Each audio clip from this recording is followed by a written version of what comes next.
welcome to Choose Cone. It's been about a week since the Daytona race, which decided our final 16 drivers in the playoffs.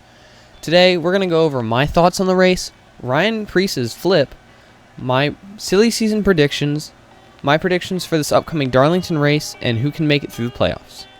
Whoever decided that Daytona was a good cutoff track to go into the playoffs, they need a raise because, the racing at a super speedway when everything's on the line, so much better. Stage 2, these drivers proved it. They went 3 wide for a majority of the stage. A lot of times, Daytona will usually end up single file or double file. So going 3 wide for about half or maybe a little bit more than half of stage 2 was incredibly impressive to see on TV. There were probably 27 or so cars under a blanket. However, we knew this wouldn't last. Awaiting the Daytona big one, we all got it at the end of stage 2. Coming out of 4 on the last lap, Ty Gibbs got loose and then got turned by his teammate Christopher Bell. This effectively took half the field out the race in contention, and Brad Keselowski ended up winning stage 2 from 4th or 3rd. So, while Daytona's unpredictable, you know there's going to be a big one at some point, you just never know when. Some drivers who didn't make it through this big one include Ryan Blaney, Ty Gibbs, AJ Allmendinger, Brennan Poole, who took a hard hit to the inside wall, Austin Dillon, and many others. Now that we've gone over some of the heavy hitters, well, maybe with the exception of Brennan Poole, heavy hitters who got into the wreck, let's talk about heavy hitters who got through. Chase Elliott was able to make it through after Austin Dillon parted the seas for him. Bubba Wallace made it through after some entanglement with Riley Herbst. And Brad Keselowski was under the wreck when it happened, same with Kyle Busch. Speaking of Kyle Busch, I may be biased here, but at the start of stage 2, he got a penalty on pit road, which sent him to the back. Within 10 laps, he was already back at the front. He pushed, I believe it was Justin Haley or AJ Allmendinger, all the way from the back on the 3rd line. He's what started that 3 wide racing on that 2nd stage. So if anyone is blaming or complaining about it, cry about it, just keep crying. I can't help you there. I don't know what's not to like about that. Now that we've got that out the way, I personally think as a Daytona race, that's probably one of the better ones we've seen since they went to the next gen. I think it's always a lot better when they're racing for that final playoff spot, especially at a place where everyone has a chance to win. And now that you don't need to be in the top 30 in points to lock a playoff spot, it makes it worth so much more. Apparently, at the end of this race, Ryan Preece got the wrong memo and forgot that this wasn't an amusement park. He took a wild ride with about 5 to go, I believe.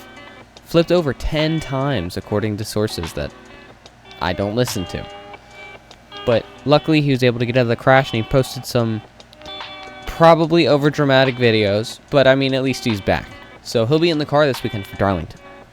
While the Cup Series may be the most focused on series in NASCAR, the Xfinity Series also had a Daytona race this weekend. They had a very action-packed and as well as destructive race, with drivers like Anthony Alfredo getting their best finish, Justin Allgaier getting his 2nd one of the year, Parker Kligerman was close to his 1st one of the year again. Now, Brandon Jones somehow found a way to tear up another race car. I swear he's got to get an award from Junior at this point. He's cost him the most money and also probably brought the most. One thing I did find confusing is how they extended his contract. When you're wrecking the car as much as he is and missing the playoffs in a junior motorsports car, that can't be a good look. But regardless, Brandon Jones, I believe earlier this month or this week, announced that he would be extending his contract at least another year. I don't quite remember. But I was very surprised at that. I thought the 9 would kind of be open for maybe if Carson Hocevar doesn't go up to Cup, maybe someone like him or a Matt DiBenedetto, now that he's announced his, leave from Rackley. But, with Brandon coming back, you have to wonder maybe if he can win a race. I don't see him being very competitive in that car last year.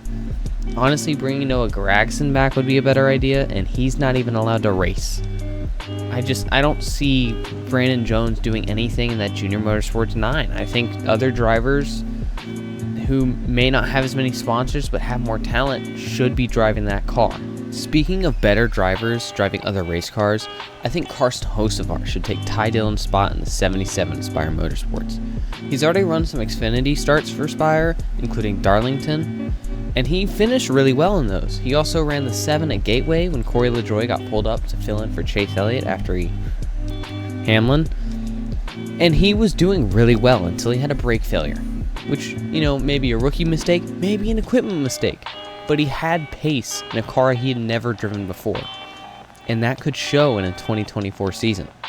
And also, now with him driving the 42 for Legacy Motor Club this weekend, you have to wonder if Spire maybe worked with Legacy to try and get Carson some more track time in the next-gen car, since technically the only legitimate track time he's gotten was in that 7 car at Gateway.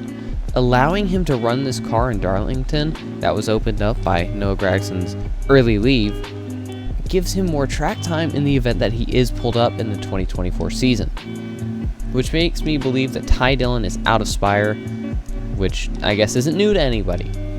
But Carson Hocevar, I think without a doubt at this point, is definitely the replacement for Ty Dillon. At that point, what does Ty Dillon do? Well, take this with a huge grain of salt. I read this in a YouTube comment. I saw a rumor that Austin Dillon was considering retiring from driving, which, honestly, I don't know if people would be that upset about. But if that's the case, I know also I had read in that same comment that Kyle had been requesting to move to the 3. In that event, would Ty Dillon maybe get a shot in that 8 car? Or would Richard Childress pull someone up like an Austin Hill from his program, as Austin Hill just finished re-signing a new contract with Richard Childress Racing? Speaking of Xfinity contracts, on top of Austin Hill and Brandon Jones both re-signing contracts, Parker Kligerman also signed for at least another year with Big Machine Racing. As of now, I'm not quite sure of anyone else who was on a contract year that needed to re-sign, but I think maybe someone like an Anthony Alfredo. I don't know if he's on a 1-year deal or more. Especially with these smaller teams, usually you don't get more than 1 year at a time. So I definitely think, someone like Anthony Alfredo is always open for a higher tier ride because, in these lower kind of teams, the money is only good enough for 1 year. So I think that you'll definitely hear more from these lower drivers, but I don't know how many will be moving up to higher teams, just because a lot of higher teams have drivers in the Truck Series or drivers in the ARCA Series that they can just pull up instead. Speaking of pulling drivers up, I think we have to talk about Truck and Xfinity Series graduations. I think John Hunter Nemechek will be the driver to move to the 42 unless they are not able to sign a contract with Denny Hamlin. If Joe Gibbs is not able to keep Denny Hamlin for 2024, I think John Hunter Nemechek is going to take the 11 car. Otherwise, he'll take the 42 with Gragson's absence. To replace him in the 20 car, I have either Trevor Bayne maybe coming back full-time, but more than likely it'll be Corey Heim, and then William Sawalich, or however you pronounce it, will end up in that 11 car at least part-time. This coming weekend starts the playoffs for the NASCAR Cup Series. I think a playoff driver has a good chance of winning this weekend in Darlington. My picks are Kyle Busch or Martin Truex Jr. Denny Hamlin could also be a good shout, as he's one of the more successful drivers at Darlington. Drivers I don't really see making far in the playoffs include Ricky Stenhouse Jr., Michael McDowell, just due to the tracks that are in this first round. I really don't see Bubba Wallace getting far unless he, shows consistency that he showed around North Wilkesboro. And then Kevin Harvick, with the Stewart-Haas equipment, I don't know if he can be consistent enough to keep enough points to stay in. Another option that could leave the first round is Ryan Blaney. He just hasn't been consistent since his win in Charlotte. He only has 4 top 5s the whole year. And, even one win isn't enough to get you through multiple rounds of the playoff. He's only 1 point to the good currently, tied with his teammate Joey Logano. I think if Penske is able to make it through the round of 8, make it to the round of 8, that's a miracle at this point. Now, to look too early towards the Final Four, I have Martin Truex Jr., Denny Hamlin if he doesn't get in a fight with Ross Chastain beforehand, Kyle Busch, or Chris Buescher. I don't have both of them making the playoffs at the same time. I have William Byron in if he's able to, get some decent wins. I feel William Byron this year has only really earned 1, maybe 2 of his wins. I don't think he should have won Vegas. I believe that was Kyle Larson's race, had the caution not come out near the end. Phoenix, I believe, was Harvick's race, had the caution not come out at the end, because Harrison Burton loves the outside wall. I guess that's just a common occurrence now. Darlington, I believe, was either Larson or Chastain's, just due to them, wrecking each other and not liking finishing or having a chance. That also, I was worried that Harrison Burton was going to pull another caution because he ended up in 6th. And then Atlanta was shortened due to rain, I believe. And, super speedway, everyone's kind of pushing it. It got weird on fuel mileage. So I don't really know if the race had gone green. I do not think Byron would have won that race. And then finally, Glenn, he definitely earned. I mean, he only got the lead due to McDowell making several pit mistakes, but he was the second fastest car all day, and once McDowell got stuck, he could not do anything. Moving on to Denny Hamlin. Denny has looked fast all year and has been extremely consistent, putting top 10s and top 5s on the board. However, I think his temper and his, kind of ongoing rivalry with Kyle Larson and possibly Ross Chastain again, because it's Denny, could maybe cost him a shot in the playoffs. I think Denny is just, he's not liked as much by the drivers, and that definitely doesn't help him because drivers do not want to push him to a championship for a driver they don't like. So I have Denny making it on pace, but I don't know if he'll win the championship due to just his, fights and rivalries with almost every other driver in the field.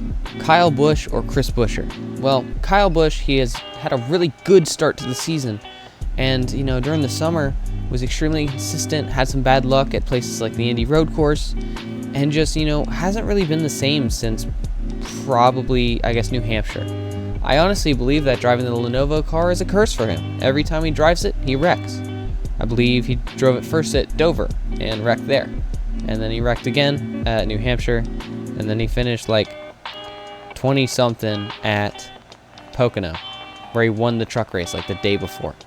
So, if he can somehow get his act together coming into the playoffs starting right now, I think he can make it into the Final Four. However, Chris Buescher has done the opposite. Chris Buescher started the year out slow. However, RFK as a team has become a powerhouse in the summer. He's won the last 3 oval races. The 2 that he did not win in the last 5 were Indy Road Course and Watkins Glen. With the playoffs being dominated by ovals, I definitely see RFK being really strong in the playoffs. And finally, Martin Truex Jr. Honestly, probably my favorite champion pick. He's just been, probably one of the fastest cars all year. He's been consistent. All of his wins have been extremely dominant in Martin Truex Jr. fashion. And he just extended his contract. He's not worried about a contract here anymore. So I think at this point he's got nothing to lose. I think he should just go for it and do the Martin Truex thing. It'd be nice to have another 2-time champion. However, then Kyle and Joey wouldn't be the only one. But that helps Kyle get a 3rd, right? So, but I think it'd be good for Martin Truex Jr. to get a championship before he retires. I think, he had that one with Furniture Row. I think it's time for him to get another with Joe Gibbs. I think it's been long awaited for a lot of fans. Last year, he missed the entire playoffs. I think this year he should win the entire thing.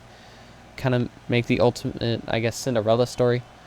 So, Martin Truex Jr., definitely the driver to look out for, I think, in this playoff season. He's been the most consistent all year. I'd argue he's been the most dominant. He's had the most earned wins, in my opinion. Kyle had 2 earned wins, with Talladega being lucky. William Byron had 1 or 2, with the rest of them being lucky or just on hit strategy on overtime. So Martin Truex Jr. is definitely the strongest driver going into this final, stretch of the season. And with that, that's going to be the end of the first episode of Choose Cone. This is new to me, and I've never done, kind of show / podcast, whatever. So, if you guys like it, tell me, I'll be at Darlington this Sunday.